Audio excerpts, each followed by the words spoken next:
what's amazing is that when guys go all in the first round, even if they're in great shape, sometimes they don't recover enough to complete the fight. Right.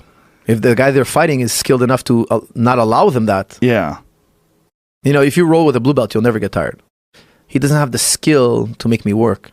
Right. However, if I'm with a black belt and I get exhausted, and now he's making me work, right, I may never recover.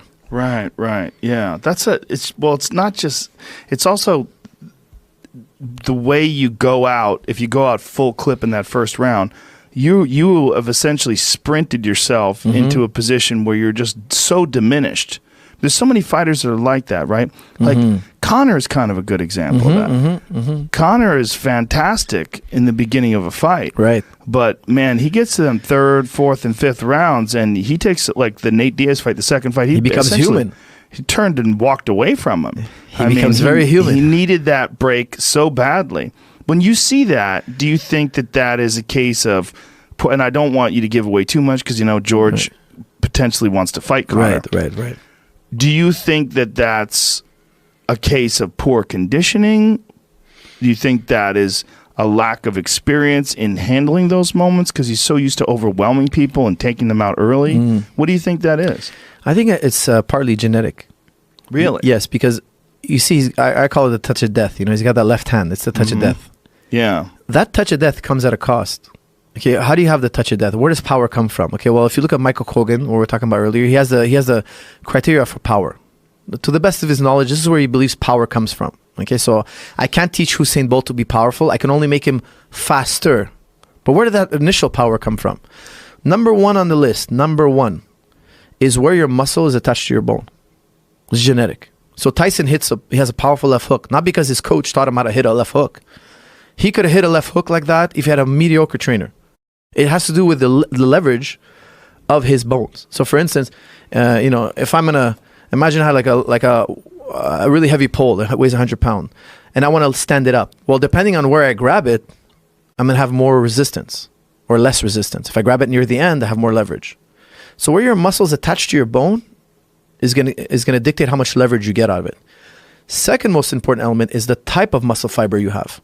The type. So, if you have a fast twitch muscle fiber, you can hold less oxygen, but it can twitch faster, hence the name. So if you're a slow twitch muscle fiber guy, you can metabolize more oxygen, but you can't twitch as fast. So there's a give and take. Nick Diaz. Exactly.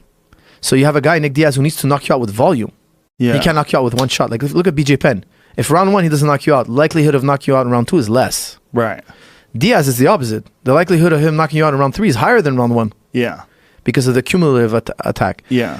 McGregor, look at his stats. It's all round one knockout, round two knockout. He's fast twitch, high leverage, left hand. Yeah. If you take him into deep waters, his fast twitch muscle fibers cannot metabolize. Look at him with Mayweather. Mayweather's so smart. He let him work.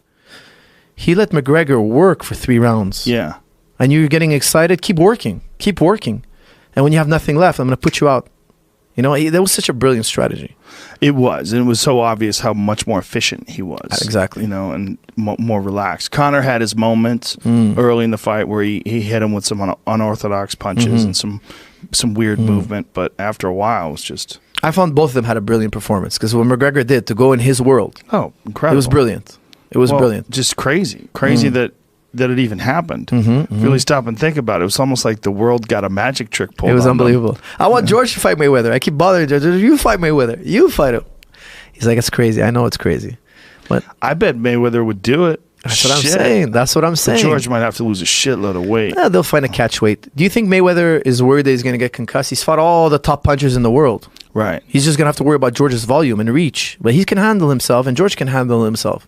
But the whole world is going to tune into that one. You know what I'm saying? Oh, I'm like George, you're selling it. Look at yeah, you, man. I'm like, George, do it, man. Do it. But George doesn't want to fight a smaller guy. He doesn't want to call out a smaller guy. So it's going to have to come from Mayweather. It's going to have to come from him. Wow. There's another big money fight. Yep. But is it as big a money fight? That's the thing. The real big money fight is in somehow or another McGregor convincing the world that he could beat him in a second fight. Like, I know Mayweather? Yes. Oh, that's a hard sell. It's a hard sell. We bought that one already. Yeah. We bought that one. Well, you need George to fight McGregor. There was the one thing of doing it in the octagon and doing it with small gloves and no kicks. Remember there was some talk of that, and people were like, "Well, where's this talk coming from?" I don't know if it was legit or not. I called Dana. Dana said it's 100% bullshit. Yeah. But because the state can't enforce that. So Right. if McGregor wants to throw a kick, he'll throw a kick. Right. It'd have to be gentleman's rules. Do you